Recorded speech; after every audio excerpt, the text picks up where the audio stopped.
మీరు విశేషమైన అనుభవం కలిగిన సీనియర్ మెంబర్ సార్. మీరు గతంలో చాలా ఉన్నతమైన పదవులు కూడా చేస్తున్నారు.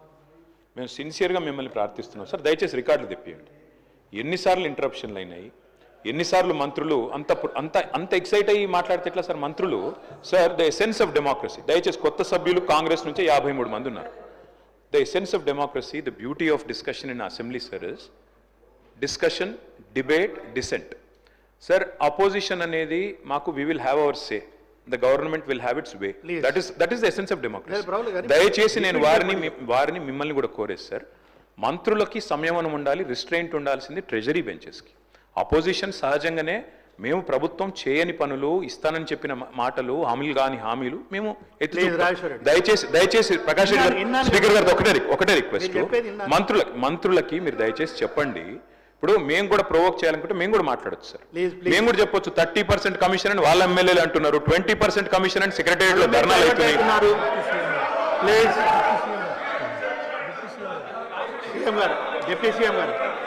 సార్ రామ్జాన్ మీరు కూర్చోండి, డిప్యూటీ సీఎం గారు మాట్లాడుతున్నారు.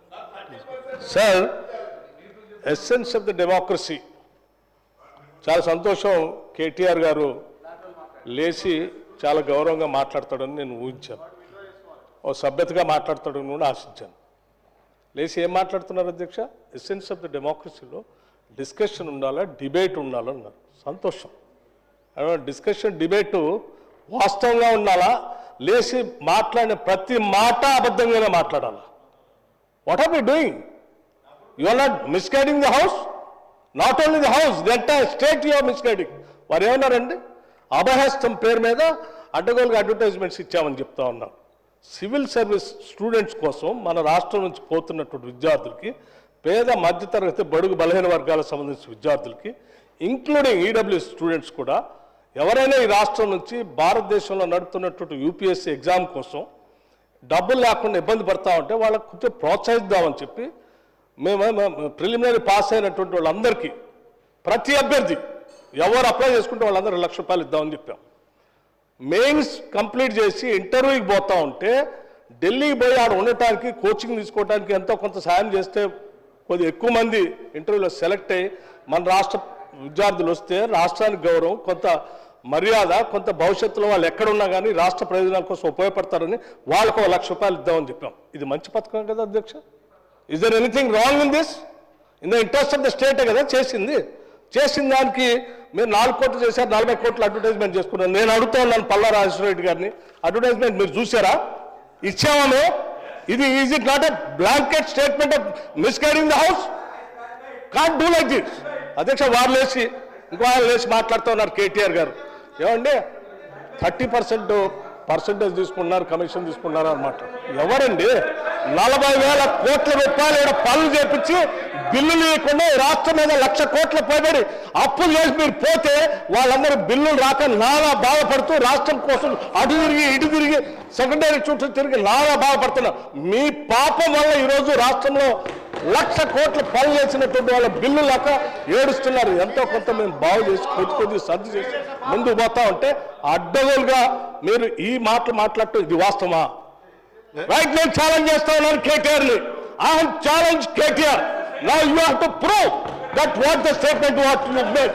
Otherwise you have to say opposite to this house. He has to make a statement. అధ్యక్ష, నేను అడుగుతా ఉన్నాను, ఇది మీరు ప్రూవ్ చేయకపోతే ఈ సభకి క్షమాపణ చెప్పాలి, ఈ రాష్ట్ర ప్రజలకు కూడా క్షమాపణ చెప్పాలి.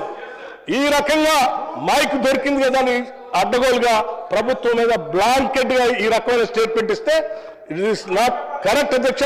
గౌరవ సభ్యుడు దీని మీద తిరిగి సమాధానం చెప్పాలి, క్షమాపణ కూడా చెప్పాలి. దయచేసి ప్లీజ్ ఇప్పుడు కేటీఆర్ గారు ఏదైతే 30% అనే అనుచిత వ్యాఖ్య చేసినో దాన్ని రికార్డుకి వెళ్ళి డిలీట్ చేయడం జరుగుతుంది. ప్లీజ్. పల్లె రాజేశ్వరరెడ్డి గారు, ఓన్లీ 5 minutes. పల్లె రాజేశ్వరరెడ్డి గారు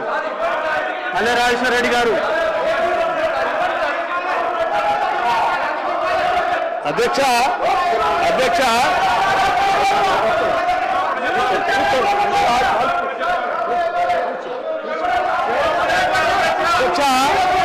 నేను ఒక బాధ్యత డిప్యూటీ సీఎం గారు మాట్లాడుతున్నారు.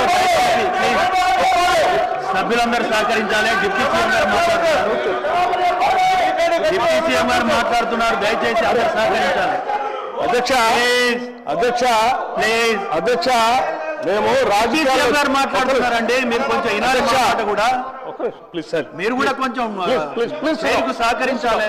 ప్లీజ్ కూర్చోండి, అందరు కూర్చోండి. ప్లీజ్ అధ్యక్ష, ఇప్పుడు అక్కడ ఒక గౌరవ ఉప ముఖ్యమంత్రి గారు లేచి నిలబడ్డప్పుడు మనం కూడా ప్లీజ్ రెజ్యూమ్ యువర్ సీట్. చూసి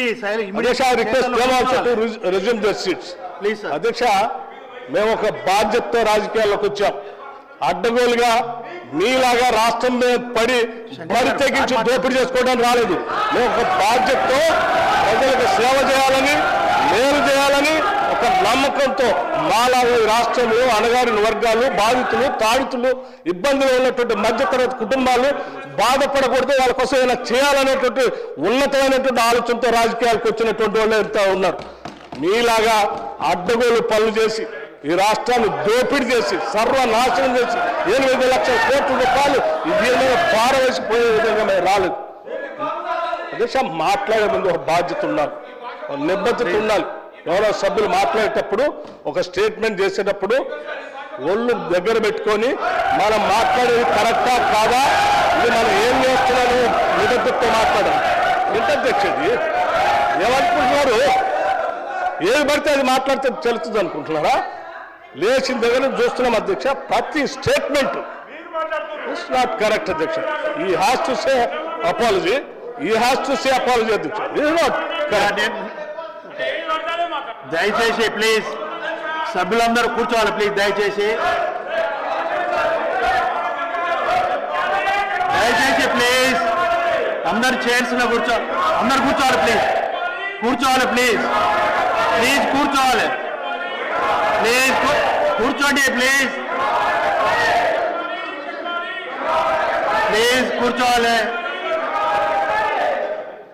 దయచేసి నేను సభ్యులందరినీ ఒకటి రిక్వెస్ట్ చేస్తున్నాను. కేటీఆర్ గారు ప్లీజ్ కూర్చోండి. హరీష్ రావు గారు ప్లీజ్, మీరు కూర్చోండి సార్, నేను వాళ్ళని కూడా కూర్చోబెడుతున్నా. ఫస్ట్ వాళ్ళని కూర్చోబెట్టిన తర్వాతనే మిమ్మల్ని కూర్చోమంటున్నాను, మీరు వినాలి. ఇప్పుడు ఒక నిమిషం ప్లీజ్. శ్రీహరి గారు ప్లీజ్, శ్రీహరి గారు కూర్చోండి. దయచేసి కేటీఆర్ గారు, మీరు ఒక వాక్య చేసినలు అది నన్ను చెప్పనియండి, ఇప్పుడు మీరు అనగాదు. ఇప్పుడు కేటీఆర్ గారు సీనియరు, ఎల్ఏ మినిస్టర్గా కూడా చేశారు. మీరు ఏదైతే మాట మాట్లాడిందో అది అన్పార్లమెంటరీగా మన శాసనసభలో మాట్లాడవలసిన విషయం కాదు. ప్లీజ్ హరీష్ రావు గారు దయచేసి నన్ను మాట్లాడియండి. ఇప్పుడు నన్ను మాట్లాడిస్తారా లేదా? ప్లీజ్ ఒక నిమిషం నేను చెప్తాను. దయచేసి కేటీఆర్ గారు అదేంటమ్మా, మీరు కొంచెం అందరు హౌస్కి సహకరించాలి, మీరు ప్లీజ్ చైర్కి సహకరించాలి. ఇప్పుడు ఒక నిమిషం హరీష్ రావు గారు, నేను వస్తున్నా, నెక్స్ట్ అటు కూడా వస్తా, 1 by 1 వస్తా. ఇప్పుడు పూర్తిగా మీరు వినకుండా మీరు మాట్లాడితే ఎలా? ప్లీజ్ 100% ఒకటి మాత్రం నేను చెప్తున్నా కేటీఆర్ గారు, మీరు ఆగండి అయ్యా స్వాములు, ప్లీజ్ మీరు ఆగండి. ఒకటే విషయం కేటీఆర్ గారు, మీరు ఆ మాట అనటంతో హౌస్ డిస్టర్బ్ అయింది, ఇట్స్ ఎ ఫ్యాక్ట్. ప్లీజ్ దయచేసి. సరే, ఇంకొకటి 1-2 ఏమన్నా ఇట్లా అన్పార్లమెంట్ వర్డ్స్ ఉంటే డెఫినెట్గా మేము డిలీట్ చేస్తాం. నేను అదే హరీష్ రావు గారు నేను ఒకటి, అరే మీరు ఆగండి అయ్యా స్వాములు, గౌరవ సభ్యులు రిక్వెస్ట్ చేస్తున్నా, సత్య ప్లీజ్. ఒకటి గౌరవ సభ్యులందరినీ నేను రిక్వెస్ట్ చేస్తున్నాను. జరిగింది ఫస్ట్ స్టార్ట్ అయింది కేటీఆర్ దగ్గర నుండి ప్రొవోకేట్ చేశారు. ఏమి మీరు మైక్లో మాట్లాడారు, నేను అందునుంచి అంటున్నా కదా. ఇప్పుడు మళ్ళా లేదు మైక్ ఇచ్చేది లేదు, ప్లీజ్ కాదు. మీరు ఒకరికొకరు అట్లా మాట్లాడితే కరెక్ట్ కాదు. అది పల్లరాజేశ్వర రెడ్డి గారు 5 minutes టైం ఇస్తున్నా, ప్లీజ్ మీరు క్లోజ్ చేయాలి. 5 minutesలో క్లోజ్ చేయాలి మీరు పల్లరాజేశ్వర రెడ్డి గారు, లేకుంటే నేను నెక్స్ట్ సభ్యుడికి వెళ్తాను. చెప్పు. లేదు మీరు స్టార్ట్ చేసింది మీరు ప్లీజ్ పాల్వాయి హరీష్ గారు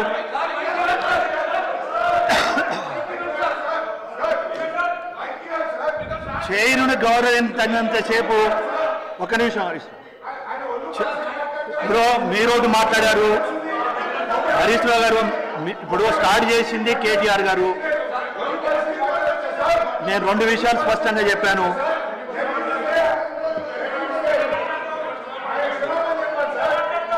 ఇప్పుడు ఒకటి దయచేసి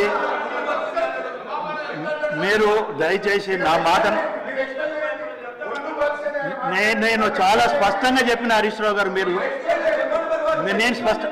ఆగండి అయ్యండి స్వామి. ఎట్లా గౌరవ సభ్యులు ఇప్పుడు చైర్ నుండి నేను మాట్లాడేటప్పుడు డాక్టర్ సంజయ్ సార్ ప్లీజ్ మీ ఇష్టం ఇక అట్లయితే నేను దాన్ని మాట్లాడనీయకుంటే నేను చేసేది ఏం లేదు. నేను చాలా స్పష్టంగా చెప్పాను, మీరు హరీష్ రావు గారు వినలే. ఇప్పటికైనా వినండి, నేను చెప్పేది వినండి. మీరు ఇప్పటికైనా వినండి అంటున్నాను. నేను ఒకటే ప్రశాంత్ గారు మీరు మంత్రిగా చేశారు, వారు సీనియర్ హరీష్ రావు గారు. నేను మాట్లాడితే పూర్తిగా విన్న తర్వాత రండి మీరు మాట్లాడండి. నేను వెరీ క్లియర్. ఇప్పుడు దీంట్లో ఒకటి ఉంటుంది మనకు ప్లీజ్. కేటీఆర్ గారు అన్పార్లమెంట్గా మన శాసనసభలు ఉపయోగించాలి. ప్లీజ్ ఉపయోగించిన తర్వాత ఆవేదనతోటి బాధతోటి డిప్యూటీ సీఎం గారు లేదండి లెట్ మీ కంప్లీట్. నేను అనేది వినండి, నేను అనలేదు. మీరు ఆవేదనతోటి మాట్లాడారు అంటున్నా. ఈ సభలో చాలా గౌరవంగా ఒళ్ళు దగ్గర పెట్టుకొని మాట్లాడాలన్నా అందరూ మీరు ఆ మాటను మనం మాట్లాడే ప్రతి మాట జాగ్రత్తగా ఉండాలా, ఒళ్ళు దగ్గర పెట్టుకొని మాట్లాడాలన్నా నేను దాని గురించి మాట్లాడడంలే. ఏదైతే వారు అన్పార్లమెంట్ గా మాట్లాడింది కేటీఆర్ దాని మీద బాధతోటి ఆవేదనతోటి మాట్లాడారు. రెండోది అది మాట్లాడారు అని అన్నాను. నంబర్ 1. నంబర్ 2 ఇంకోటి ఏమన్నాను ప్లీజ్, ఇంకోటి ఏమన్నా హరీష్ రావు గారు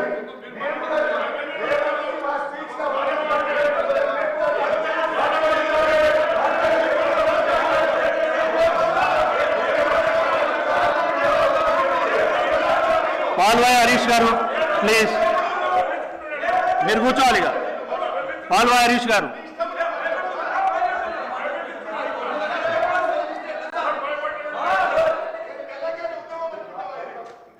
బడ్జెట్